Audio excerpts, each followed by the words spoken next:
할렐루야, 주님을 찬양합니다. 현저하게 다르게 하라. 오늘 제목은 하나님께 속한 일에 대해서 말을 망령되이 하지 말라. 10계명 중 3계명은 너는 너의 하나님 여호와의 이름을 망령되이 일컫지 말라 하시는 말씀입니다. 나 여호와는 나의 이름을 망령되이 일컫는 자를 죄없다 하지 아니하리라 하셨습니다. 구원받은 자는 불신자처럼 하나님의 이름을 함부로 말하지 않습니다. 그러나 관가하는 것이 있으니 하나님께 속한 일에 대해서 함부로 말하고 망령되이 하는 경우가 믿는 자들 가운데서도 종종 있음을 보게 됩니다. 그리고 그것은 주로 지도자들의 영향을 받아서입니다. 그러나 알고 하든 모르고 하든 그것은 하나님 앞에 망령되이 행하는 것이며 죄 없다 아니하실 것입니다. 그뿐 아니라 직분도 있고 은사도 받은 목회자들과 은사자들 가운데서 오히려 더 빈번하게 하나님께 속한 일에 대해서 망령되이 말하는 경우가 의외로 많습니다. 그리고 막상 그렇게 말하는 사람은 그것이 잘못인지 그것이 얼마나 하나님을 경망스럽게 대하는 것인지를 알지 못하는 것이 문제입니다. 하나님의 불세례를 받고 하나님의 영광에 오랫동안 있게 하신 후에 하나님의 능력이 나타나서 기도하면 병든 병이 낫는 일이 많아지면서 치유사역을 하게 되었습니다. 그런데 한 번은 다민족 기도회를 준비하면서 한국에서 이름난 큰 선교회와 협력하게 되었습니다. 평소에 나에 대해서 말을 듣고 있었는지 그 선교회 아줌마 간사가 퉁명스럽게 혼자 하는 말이 나는 치유라는 말만 들으면 토할 것 같다라고 하는 것입니다. 어떤 대화 중에서도 아니고 선교회 대표 목사님과 만나고 있는 첫 만남에 옆에서 그렇게 말한 것입니다. 치유에 대한 무슨 상처가 있는지, 치유 기도를 받았는데도 낫지가 않았는지, 아니면 치유 사역하는 사람들의 잘못된 모습을 보고 반감을 가졌는지, 사이비 사역자를 만나 손해를 보았는지 이유는 모르겠지만은 올바른 사역자를 통해서 나타나는 치유가 하나님이 하시는 일이라면 그 말은 하나님이 하시는 일에 대한 이야기만 들으면 토할 것 같다라는 말과 같은 것입니다. 예수님의 사역의 3분의 1이 치유 사역이었었고 주님이 12 제자들을 파송하면서 귀신을 쫓아내며 모든 병과 모든 약한 것을 고치는 권능을 주시니라고 마태복음 10장 1절에 말씀하셨습니다. 주님이 직접 말씀하시기를 마가복음 16장 18절에 병든 사람에게 손을 얹은 적 나으리라고 하였습니다. 성령의 9가지 은사에도 분명히 어떤 이에게는 고린도전서 12장 9절에 한 성령으로 병 고치는 은사를 주셨다고 하였습니다. 그럼에도 불구하고 사람들을 제자 삼는다는 사역을 하는 선교회에서 주님께 속하였고 주님이 명령하신 치유사역을 토할 것 같다라고 하는 것은 하나님의 일을 경홀히 여기고 성령의 역사를 부인하는 일을 저지르는 것입니다. 자신이 치유 은사를 이해하지 못하고 믿지 못하겠으면 가만히 있으면 됩니다. 그런데 굳이 들으라고 뜬금없이 말하는 것은 나를 기분 나쁘게 하고 멸시하는 정도가 아니라 하나님을 조롱하고 그의 일에 대해서 망령되이 말하는 것이 되는 것입니다. 그런데도 주님을 따르고 사랑한답니다. 예수님을 따르던 제자들 중에 가룟 유다가 있었습니다. 예수님이 하시는 일에 불만을 품다가 결국 예수님을 은30에 팔고는 자살하고 말았습니다.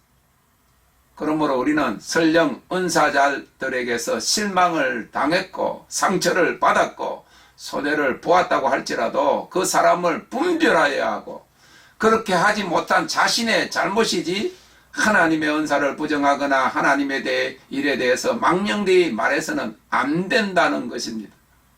사람에게 하는 죄보다 하나님께 하는 죄는 더 중합니다. 그것도 하나님을 망령되이 일컫는 일입니다. 죄 없다 아니하리라고 하셨습니다. 나아가서 마태복음 12장 31절 32절에는 사람의 모든 죄와 해방은 사하심을 얻되 성령을 해방하는 것은 사하심을 얻지 못하겠고 또 누구든지 말로 성령을 거역하면 이 세상과 오는 세상에도 사하심을 얻지 못하리라고 하였습니다. 안 그래도 제 글이 조금 길지만은 글을 공간이 못 되어서 일일이 다 열거할 수 없는 하나님의 일에 대해서 망령되이 말하는 교인들과 목회자들과 은사들을 많이 보았습니다. 그렇게 하면 안 된다는 것을 말하고 싶은 것입니다. 예를 들면 이런 것입니다. 기도 많이 하던 사람이 실망하면 기도해도 소용없다는 말을 합니다. 예언기도를 많이 받으러 다닌 사람이 그때는 그 은혜가 너무 귀하다 하다가 나중에 실망하면 나도 예언기도 많이 받아봤는데 다 쓸데없다 말씀으로 돌아가야 한다라고 합니다. 그때나 지금이나 말씀도 귀하고 바른 예언도 귀합니다. 자신이 잘못된 사람을 만났고 믿음이 부족해 예언의 약속이 성취되기 전에 실망하고 포기하는 것뿐입니다. 가장 안타깝고 치명적으로 잘못된 결과를 가져오는 경우는 그런 사역을 하던 사람이 나중에 실망해서 하나님의 은사를 받아서 하던 그 하나님의 사역을 나도 그런 사역 다 해봤는데 다 소용없다. 말씀이 최고다. 말씀으로 돌아가야 한다고 하는 것입니다. 그러면 그 사람에게는 언제는 말씀이 최고가 아니었나 봅니다. 미국에는 부목사 사역을 하다가 원목에게 실망해서 나는 목회 안 한다 하고 라스베가스에 가서 1일 3교대로 카지노에서 딜러 하느라고 주일에 교회도 안 가고 망가지는 목사들도 많다고 들었습니다. 더 심각한 결과를 초래하는 경우는 성령의 은사를 받아 평생 사역을 하던 사람들이 그 사역에서 재미를 못 보고 힘들게 기도해서 병을 고쳐주고 귀신을 쫓아내었지만은 사람들이 감사를 모르고 그에 대한 보상을 받지 못하여서 나중에 나이가 들고 여전히 가난하면 사람들에 대한 실망보다 하나님에 대한 원망이 커져서 이러려면 나를 데리고 가시라고 하나님께 항변했다가 식물인간이 되어 누워있다 생을 마치는 사람도 보았고 발등에 종기가 나서 죽을 나이가 안 된 60 초반에 데려가시는 경우도 보았습니다. 또 한 번은 천국에 가서 아브라함과 모세 그리고 바울과도 대화했다고 책을 쓴 은사자인 여 목사가 그런 말을 하고 난 2주일 만에 원인을 알지 못하는 희귀병에 걸려서 진단이 끝나기 전에 죽어가는데도 임종 예배를 드려줄 사람이 없어서 우리 집회에 여러 번 참석했다는 이유로 연락이 왔어요. 그래서 기도하러 병실에 간 적이 있습니다. 그런데 가니까 어제부터 의식이 없다는 것이었습니다. 이혼을 하고 가족도 없어 수소문한 끝에 한 동기 여목사가 멀리서 왔을 때 마지막으로 한 말이 예배 드리지 말라고 한 말이었다는 것을 들었을 때 은사자의 말로가 그렇게 되는 것에 할 말을 잃었습니다. 그러므로 교인도 목회자도 은사자도 분명히 알아야 합니다. 모든 하나님께 속한 일은 귀합니다. 아주 적은 일이라도 하나님께 속한 일은 귀하고 다 목적이 있습니다. 남이 알아주든지 그렇지 않든지 보상이 있든지 보상을 못 받아서 여전히 가난하든지 하나님의 일을 한 것입니다. 그러므로 로마서 11장 29절의 말씀처럼 하나님의 은사와 부르심에는 후회함이 없느니라 하신 말씀을 명심해야 합니다. 후회하여 낙심하면 평생 주의 일을 하였지만은 그때 마귀가 이때다 하고 틈을 타고 들어와서 하나님을 원망하게 하고 멸망으로 이끌어 가는 것입니다.